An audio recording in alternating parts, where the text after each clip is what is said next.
ride with the crew.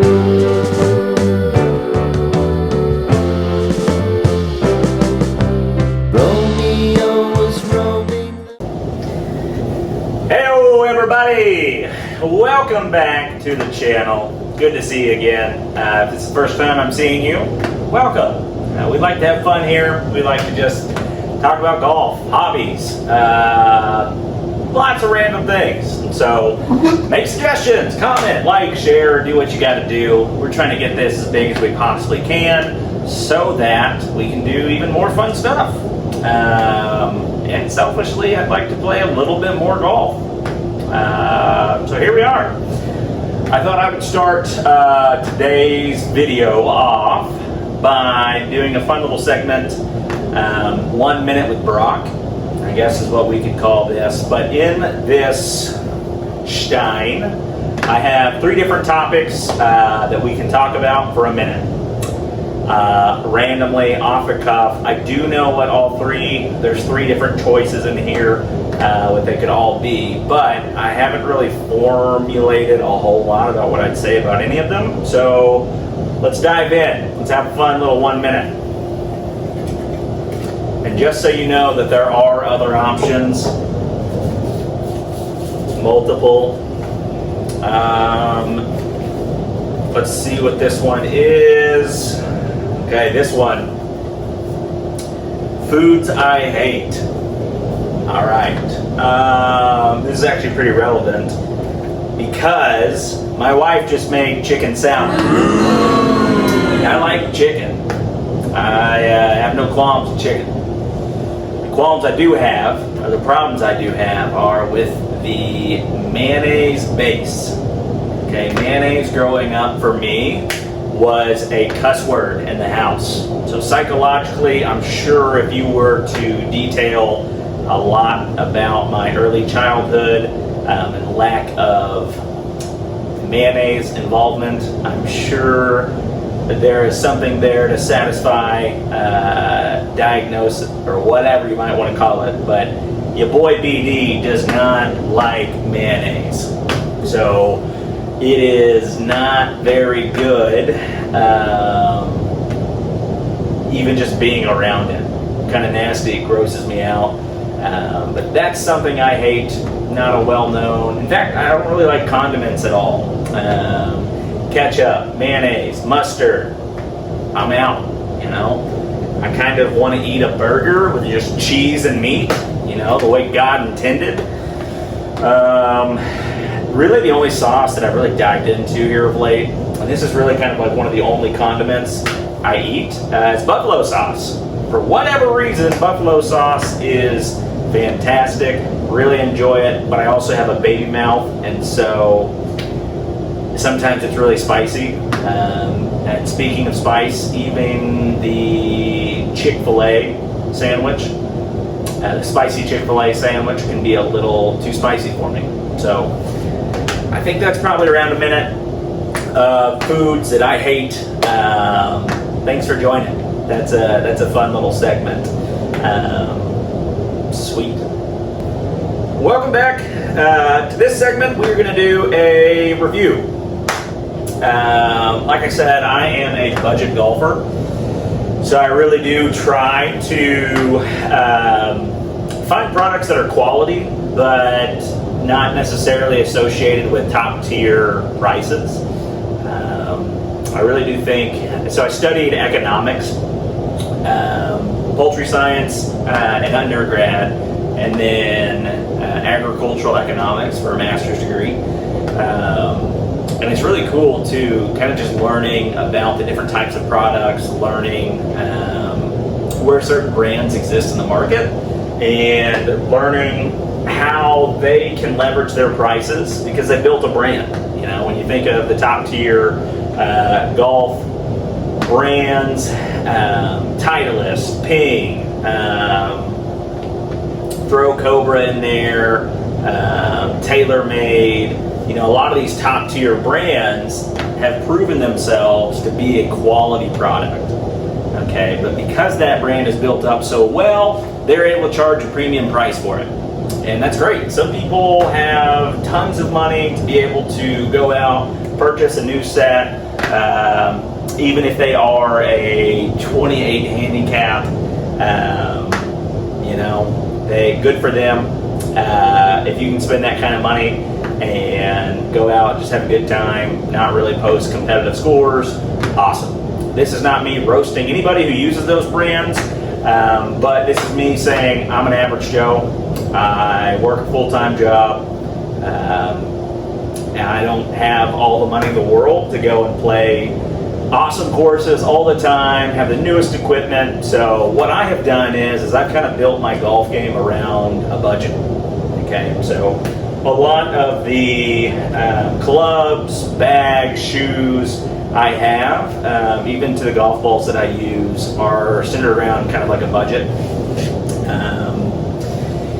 And I acquire these clubs through different means. Like sometimes I'll order through Amazon, through direct website, sometimes through Facebook Marketplace. You can get some really good deals depending on where you're at. And so we'll go a little bit through that and kind of what that looks like. But I think we'll go ahead and start with the clubs that I have. So I have kind of doubled down and kind of put my foot down and said, okay, I kind of want some consistency with at least the brand of irons and wedges, and even as far as putter and hybrid. So I have done some research and found this brand called Lazarus. Okay, I think they are a family-owned company. You can look them up on their website. I think they started out of a garage, which is pretty funny because that's where I am, in a garage. But the really important thing about Lazarus is they produce some really great clubs, really high quality. And I think that shouldn't make people afraid that maybe you've never heard of this brand, or maybe you have. They got some traction too. They had some wedges. They have a wedge set that's become really, really popular on Amazon. A lot of different places you can go out and kind of try these out, or at least YouTube's done that. A lot of people have reviewed them, but they're a really great option if you don't want to spend a ton of money. Okay, I think for I want to say very reasonably priced. Okay, not very often do you get a full set of wedges. I got wedges, I got pitching wedge through a 4-iron, which is satisfactory for me. I bought the hybrid, and I think it's an 18-degree hybrid, somewhere in between that 2 to 3 iron. You know, hitting a hybrid, especially with long iron, is going to be a little bit easier, and so I went ahead and did that. But I've got 4 through pitching wedge for the irons, and then I got a wedge set, which includes a 60-degree, a 56-degree, and a 52-degree. And a lot of courses I play, those are just perfect, honestly. Even par 3s, like when I go out and play a par 3, which I'll do a video on what I take out to the par 3 courses, I'm usually just bringing my wedges and then maybe my pitching wedge, maybe. It just depends. I am not that great, but when I do get a hold of a ball, I do seem to have a little bit more power than I think on average when it comes to swinging a golf club. I could be wrong in that, but I'm consistently hitting my lob wedge probably around like 100 to 110, 120 for gap wedge, 130 in their range, and then probably like 135, 140 for 52. And so right around pitching wedge, I think I do 150, no problem on that. And so it kind of, for me, it works just because I love the way these wedges look. You can kind of see the difference between this is a 9-iron and a 60-degree. I really like the look of the wedges. It's got a milled face, which is nice, but it's also kind of got that bladey feel that looks really nice. I went ahead and re-gripped them just because I know how to re-grip, and that's something, if you're going to be touching it on every single shot, that's something that is worth it to me. And so I have kind of doubled down and made Lazarus the brand that I kind of want to situate myself with right now. They also have a putter, which is really nice. I really enjoy this putter because it also has a milled face, I believe. But it's just a really standard, solid putter. Okay, and the reason I like this is that I'm convinced in my brain, could be wrong, but what I think is I used to be a blade user exclusively. Loved blades. Never had a Scotty Cameron blade, but that would be cool to have. But what I realized is that when you have a longer surface like this, kind of exiting out, it can help keep your face square. You can kind of slide it against the grass, against the turf, which is nice. That's kind of what I like, breeds consistency for me. But yeah, it feels good hitting it off the face, has a nice little magnetic cover it comes with. And so Lazarus is just a really cool brand. On the irons specifically, what's cool about these is you're going to see these are cavity backs, which basically just means that you are going to have forgiveness. And you don't have to give up other features for that. I feel like I can control the ball pretty well with these types of irons. So specifically, if you have cavity backs, it's good for distance and control, but it is mainly for forgiveness. So if you're like me, I seem to try to be figuring out my swing every single time I go to the range. And so something that's important for me is if I do hit a ball, not center of face, didn't square it up, I don't want it to be so penalizing that I don't even enjoy the game that I went out to play. Okay, so for me, having that forgiveness is not a bad thing at all. I've never been with anybody or played with anybody that's looked at my clubs and looked down upon me. I think it's the level of play I do. I want to have fun. And these clubs fit the bill. They fit the bill in the context that the bill is not that high in comparison to getting all of these clubs and the hybrid and the putter. I think you should go and look on their website because I think they change prices. I don't want to say that it's a certain price and be different, but I can tell you in comparison to other brands, these are extremely less than what you might pay for a brand new set of PXGs, maybe Titleist, Cleveland's, Cobras, whatever it might be. I think Lazarus for me really does a good job of satisfying having good clubs, good quality clubs that didn't break the bank. I think it's interesting if you have to choose between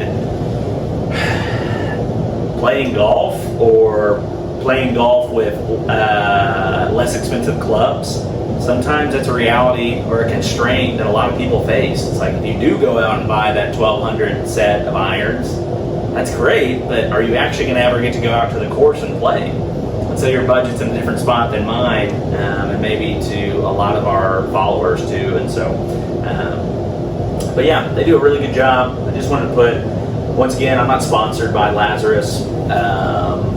I am not affiliated with them in any kind of capacity. I just want to let you know that there are different brands out there that offer great quality of clubs, and you might never have heard of them before. So definitely go and give them a check or check them out. I would say too, another brand that kind of is a really good opportunity is Pine Meadow.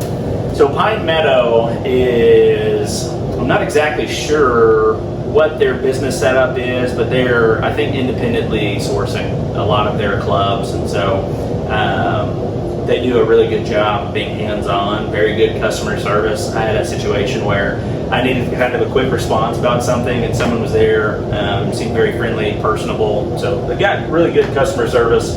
I needed a 3-wood. I needed a 3-wood, and I didn't want to break the bank for one.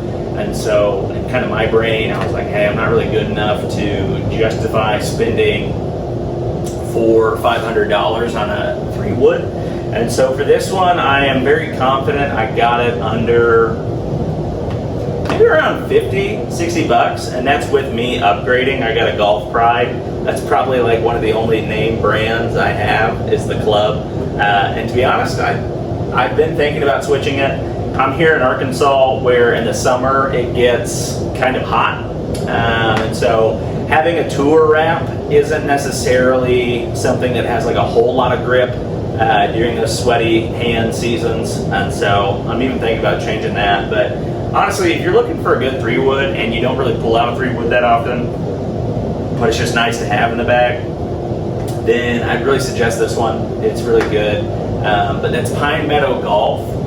They have their own independent line, I think, of different things like that. But what I'm telling you is there are different ways to go about playing the sport that we love, and you don't have to do it at an extreme cost. Okay. I do have another name brand thing is my driver, and you might be like, "Whoa, dude, what the heck? Everything else in your bag is, budget golf. What are you doing here?" One, I feel like you can do whatever the heck you want. All right, if you want to go out and spend a lot more money on a driver because you think it's awesome and fun, let the big dog eat. I got you. I understand. But also too, if you find something that you can hit into the fairway and you enjoy it, don't let anyone tell you you can't. For me, this was actually bought off of Facebook Marketplace. So I already got a really good deal on this. It has 12-degree loft, but you can change it down to I think 10. And so that's usually where I keep it at is 10-degree loft. I mean, I don't think I really have any problem with this driver. It might be a little bit older. It's the 0811X. I know they're always coming out with new stuff. Really cool. I think veteran-owned brand and stuff like that. I myself am not a veteran, but it's really cool to get to support them in a lot of golf. So really great, solid off the face. Not really much to say about it other than, find what works for you and then make it happen. You don't have to go throughout this entire life thinking that you have to have a certain thing or a certain look or a certain standard just to be able to compete. I think, there are great brands out there, but there's also a premium price tag with them. And so look in some of these companies, find what works, and then derive that confidence too. You don't have to have the biggest, nicest things to have confidence in what you do. So I really am happy with my choices. I'm always kind of looking to change things up too, and so I have doubled down. I really do like the Lazarus brand, but maybe as this channel gets bigger and bigger and bigger, hopefully, maybe we can review other different products, budget things, do some giveaways, whatever it might be. But yeah, I think it's at least something to consider when you're thinking about doing different types of rebagging or new stuff that you're looking for. Might as well look at some of these other options because there are really good quality. Who knows, maybe we'll actually take it out to the range one day, kind of test some things out, but I've really not had any issues with these clubs. I think it'd be really cool to see about graphite shafts just because metal's interesting. Metal, you hit it around a tree, it can bend a little bit, not the club head, but just like the shaft. And so I think that's a little bit interesting. You hit one fat coming down really hard. Just depends, but I really do think that it would be cool to kind of like switch up some things. So I say all this to say, I'm not so tied to the idea on any one of my bags or any one of my clubs that it has to be this brand. I'm not so brand loyal in that capacity. I really am just trying to find good golf clubs for a cheap price to where I can continue to keep playing this game that we all enjoy.